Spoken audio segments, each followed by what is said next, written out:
وَلَقَدْ صَدَقَكُمُ اللَّهُ وَعْدَهُ إِذْ تَحُسُّونَهُم بِإِذْنِهِ حَتَّى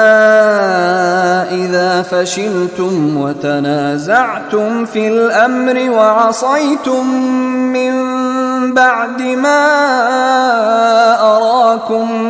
مَا تُحِبُّونَ مِنْكُمْ مَنْ يُرِيدُ الدُّنْيَا وَمِنْكُمْ مَنْ يُرِيدُ الْآخِرَةَ ثُمَّ صَرَفَكُمْ عَنْهُمْ لِيَبْتَلِيَكُمْ وَلَقَدْ عَفَا عَنْكُمْ وَاللَّهُ ذُو فَضْلٍ عَلَى الْمُؤْمِنِينَ۔ اور اللہ نے یقیناً اس وقت اپنا وعدہ پورا کر دیا تھا جب تم دشمنوں کو اسی کے حکم سے قتل کر رہے تھے،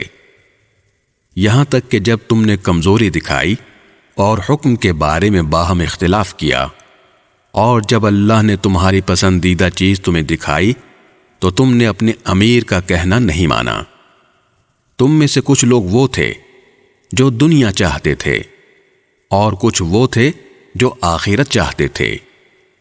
پھر اللہ نے ان سے تمہارا رخ پھیر دیا تاکہ تمہیں آزمائے، البتہ اب وہ تمہیں معاف کر چکا ہے اور اللہ مومنوں پر بڑا فضل کرنے والا ہے۔ اذ تصعدون ولا تلوون على احد والرسول يدعوكم في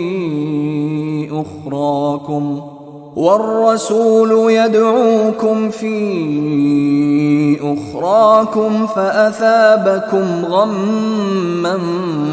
بغم لكي لا تحزنوا على ما فاتكم ولا ما أصابكم والله خبير بما تعملون۔ وہ وقت یاد کرو جب تم منہ اٹھائے چلے جا رہے تھے اور کسی کو مڑ کر نہیں دیکھتے تھے، اور رسول تمہارے پیچھے سے تمہیں پکار رہے تھے، چنانچہ اللہ نے تمہیں رسول کو غم دینے کے بدلے شکست کا غم دیا تاکہ آئندہ تم زیادہ صدمہ نہ کیا کرو، نہ اس چیز پر جو تمہارے ہاتھ سے جاتی رہے اور نہ کسی اور مصیبت پر جو تمہیں پہنچ جائے، اور اللہ تمہارے کاموں سے پوری طرح باخبر ہے۔